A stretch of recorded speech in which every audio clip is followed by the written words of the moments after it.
स्नेहदा स्पन्दन स्नेहदा स्पन्दन।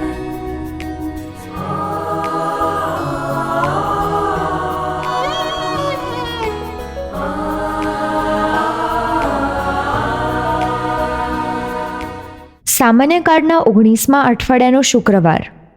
ધર્મસભા આજે માતા મરિયમના ઉદ્ગ્રહણનું પર્વ ઉજવે છે.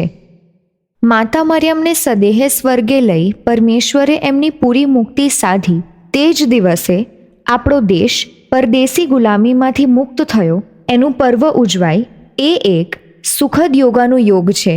આજનો શાસ્ત્રપાઠ આવી જ પરદેશી ગુલામી અને મોતમાંથી મુક્તિનું બયાન આપે છે. સાંભળીએ સંત લુકકૃત શુભ સંદેશ અધ્યાય 1 કડી 46-55. ત્યારે મરિયમ બોલ્યા, મારું અંતર પ્રભુનો મહિમા ગાય છે અને મારો આત્મા મારા ઉદ્ધારક પરમેશ્વરમાં રાચે છે, કારણ તેણે પોતાની આ દીનદાસી ઉપર કૃપાદૃષ્ટિ કરી છે. ખરે આજથી બધા યુગો મને બળભાગી માનશે, કારણ સર્વશક્તિમાન ઈશ્વરે મારે ખાતર મહાન કાર્યો કર્યા છે. એનું નામ પાવન છે. જેઓ એનાથી ડરીને ચાલે છે તેમની આખી વંશ પરંપરા ઉપર એની કરુણા વરસે છે. એણે પોતાનું બાહુબળ બતાવ્યું છે. ગર્વિષ્ઠોને એણે ધૂળ ચાટતા કર્યા છે. રાજકર્તાઓને એણે સિંહાસન પરથી ગબડાવી પાડ્યા છે અને દીન દરિદ્રોનું એણે ગૌરવ કર્યું છે. ભૂખ્યાને એણે સુખ સૌભાગ્યથી ભરી દીધા છે અને તવંગરોને એણે ખાલી હાથે પાછા કાઢ્યા છે.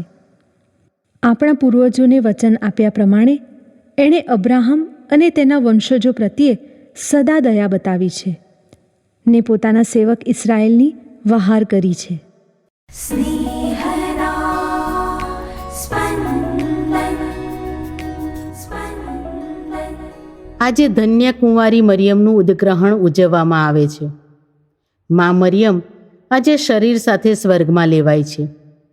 કેથોલિક ધર્મસભામાં આપણે મા મરિયમનું ગર્ભાધાન એટલે કે સંત આન્નાના ગર્ભમાં મરિયમનો પિંડ બંધાય છે એ પ્રસંગ 8મી ડિસેમ્બરે ઉજવીએ છીએ.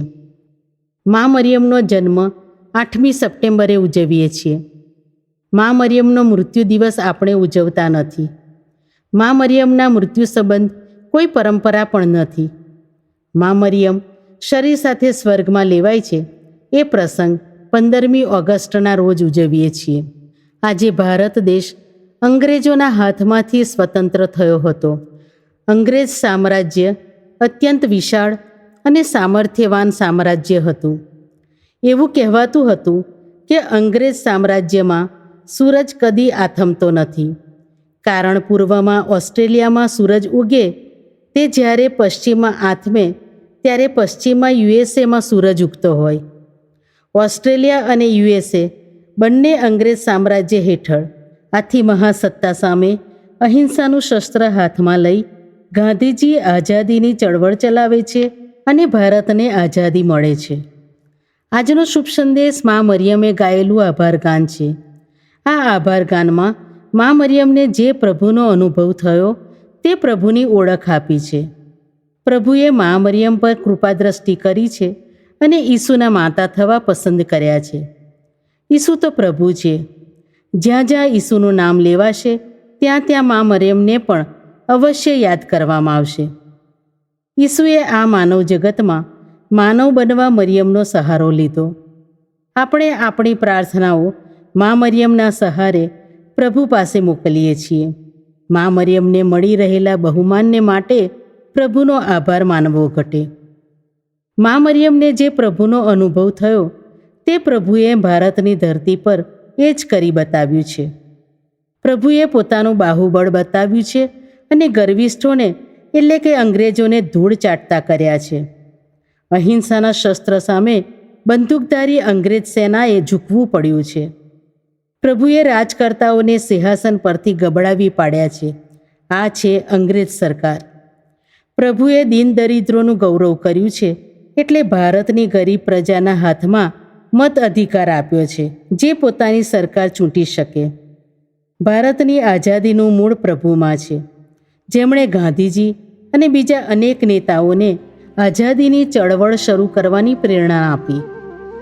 આજે મા મરિયમ આપણે માટે સતત વિનંતી કરવા શરીર સહિત સ્વર્ગમાં છે.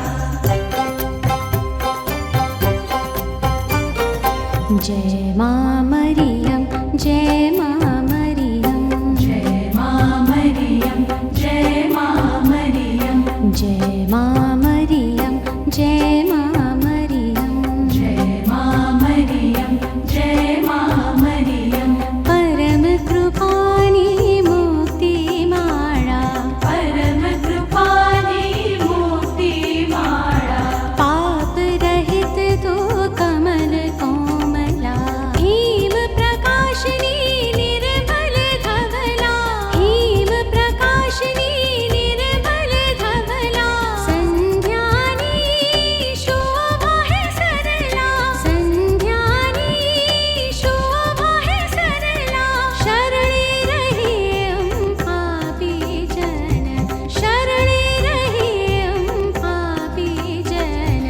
जय मां मरियम जय मां मरियम जय मां मरियम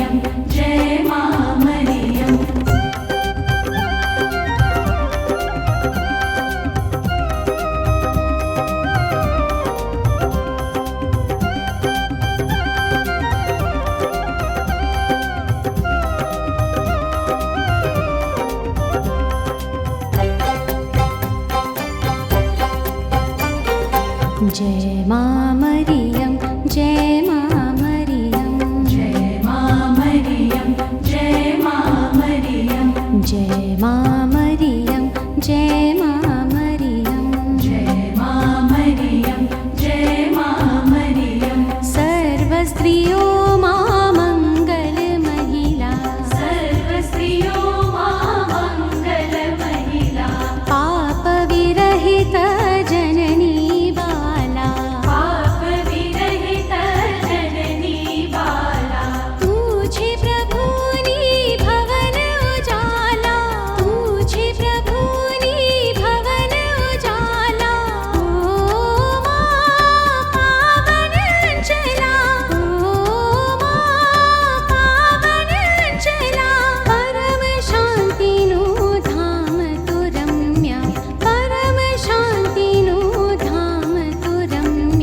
जय मां मरियम जय